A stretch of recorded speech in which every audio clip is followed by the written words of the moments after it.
Shifting our focus quickly to Manipur as well, where I was reading in the morning, it was an Indian Express copy. It said over 1,000 arms, 230 bombs that were recovered from Manipur till date.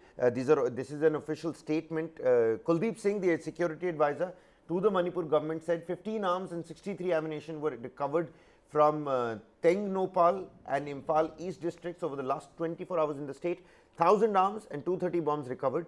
So, just 15 more arms and 63 ammunition, but is that again, and I'm going to ask this because I want the Manipur discussion about the unrest in that hill state to be as positive as it possibly can.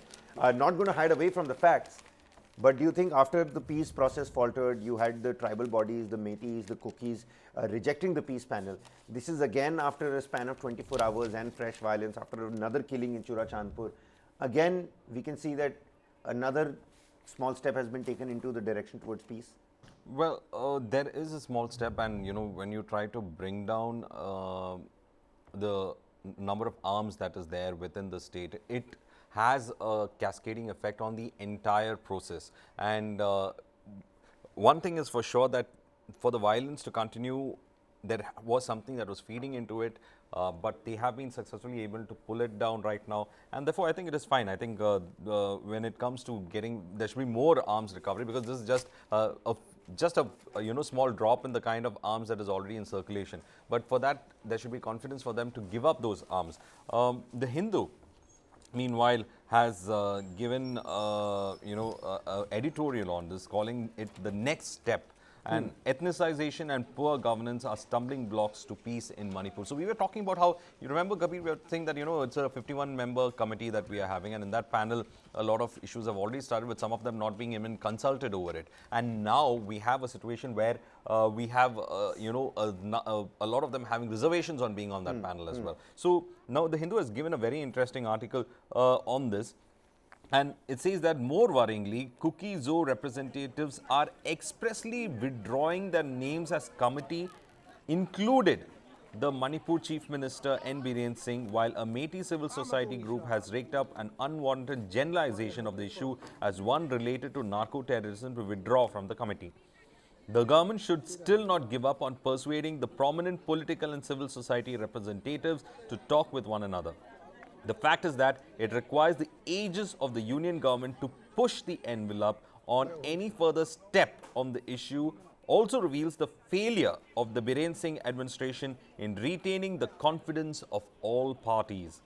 It seems that it is time for union government and the ruling Bharatiya Janata Party to think of an alternative leadership that could ease the process of peace building, as Mr. Singh's actions, both in the run-up to the violence and in its aftermath, have either been ineffectual or shown up as an inability to govern effectively. So talk of an alternative leadership, an alternative to Biren Singh, is what the editorial is saying. You know what? Chief Minister N. Biren Singh, I'll tell you what, he's been a great footballer, Erstwhile days, he's been a footballer for the BSF as well. And he was supposed to be a great dribbler. Now, I fail to understand, and we were discussing this with my, inner peers as well, that, him being such a great dribbler, why can't he dribble past this situation? It seems like, once he loses possession, once he lost the possession on the 3rd of May, he hasn't been able to intercept that possession back. But here, clearly, one of the issues that the article, this editorial also says, is the question about the person having, what I would call, anyone in that group panel having the question. There is a question about trust, and that trust is something that is missing right here. You know what? This particular CCTV visual, just take a look at this. Apparently, there's an RAF driver who's come out. There is attack on the RAF driver as well. What do you make of this CCTV footage that has now gone viral? Absolutely. Well, that is concerning, because we are depending upon RAF personnel to go ahead and make sure that peace is maintained. But if they are engaged in something like this, then it's a huge concern. I think the authorities, once the CCTV footage has become viral, I think the authorities themselves have taken into account what it is. Yes, I can see that. He's using the baton to damage the windshields of the car, and you have another person breaking. That's really concerning. That's really concerning, and probably this is what is creating the situation on the ground as well.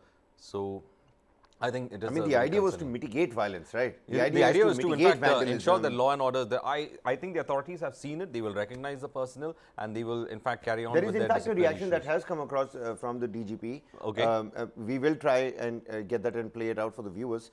But do you think there is logic behind that particular action of the RAF? Well, for me, the concern would be that you are there and deputed there for ensuring that there is law and order, and you become a part of the problem. What if the DGP tells you this is important, this is a security protocol, you know, we end up slashing tires on the way so that they can't be used for... there is no damage to that. I mean, it's a parked vehicle. It's someone's private property. You cannot go and destroy something that is parked private property out over there. And over here, you are supposed to bring in confidence, not create more fear. And here it seems that there is more fear is being created when it comes to there should be prompt action on this, even if it is true. And let's, this is a video that's gone viral, but let someone in fact verify it. And since there's a reaction coming in, let's in fact look for that reaction as well. The effect of the heat and the emanating from the embers of a burning Manipur can be felt in the national capital. Take a look at what you know, the Indian Express has covered. It says Manipuris in Delhi face an absolutely new struggle. This struggle is ensuring admission for their kids. He thinks he's on a summer vacation in Delhi.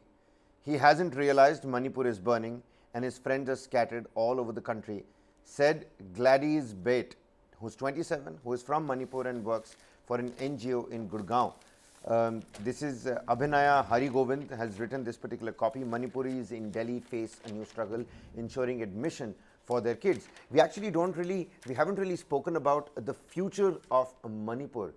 You know, the youngsters, the youth, the children of Manipur, who might not be, you know, well versed or, you know, well versed with what's really happening in their own state and what's going to happen to them, their education. I mean, they're the future human resource of the country, aren't they?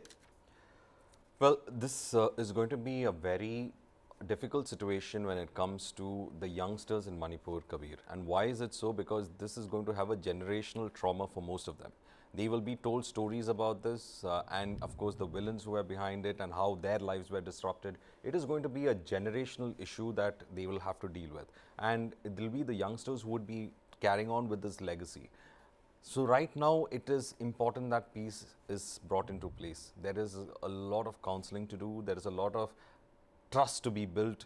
And when we are talking about these youngsters, they are the ones who are actually scarred. Probably they have friends across communities. They did not have a problem with each other. But now they'll have to look at their friends also from the prism of this violence that has happened. So it is more of a huge issue for them when it comes to the things that is happening on the ground. Because, of course, a lot of them who are in Delhi, who had come for studies or for work, would have relatives, you know, in Manipur, and they are all interspersed. For every day, it would be an issue about finding out whether they are safe or not. So every 24 hours is going to be harrowing for the people who are here about their relatives or friends in Manipur. So one thing they can do is that they can actually start building bridges with their, between the ethnic communities, if their leadership is not allowing them to do so, that if they can bring in some sort of, if they have that kind of influence to bring peace on the ground, they can also, in fact, try that out.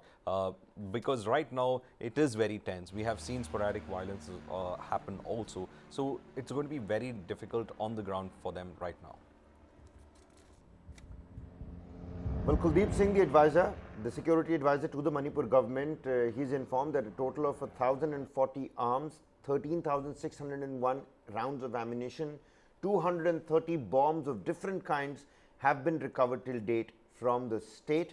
Curfew relaxation has been made for 15 hours in Imphal West, Imphal East, Thobal and Bishnupur district, 12 hours in Kakching and Fairzal district and 8 to 10 hours in neighboring hill districts. There is no curfew in 6 other hill districts, which is what Kuldiep Singh has said. He's also said that 15 arms and 63 ammunition were recovered from Tengnoupal and Imphal-East districts in the last 24 hours alone. On Monday, the Manipur governor visited relief camps at Churachandpur and Bishnupur districts and interacted with the residents. They also held meetings with CSOs at Churachandpur and Bishnupur. But even as the governor was on that rounds, another killing took place. Unidentified gunmen that shot at another person. So the violence is far from dying down, from going down, and the peace process that has also completely faltered. So essentially, right now we've got boots on the grounds, and those boots are also partaking in the activities that we just showcased the viewers. Just that CCTV has gone viral. Just very quickly, what are you expecting? Where is this headed? And what are you hoping for? See, I was very hopeful when they constituted the peace panel because it had all the ethnic communities and others who could actually have been stakeholders in this. But the biggest disappointment has been that they did not see the sensitivities of the people in the peace committee and they constituted it. So that has resulted in it starting off technically as a non-entity. So, but if it had picked up, it would have, I think, carried on with some kind of influence on the ground and the violence could have been curtailed. But right now, that has been the most disappointing concern, especially when it comes to the peace committee not taking off. All right. Our thoughts and prayers with the people of Manipur, and we can only hope that good sense prevails. That's what we say every day. Catch the experts discussing it out and putting forth both sides of the coin in terms of points of views at 11 a.m. every day. It's what we bring to our viewers, because Manipur is something that we're not letting go of just right now. And the idea is to bring you an informed yet balanced opinion.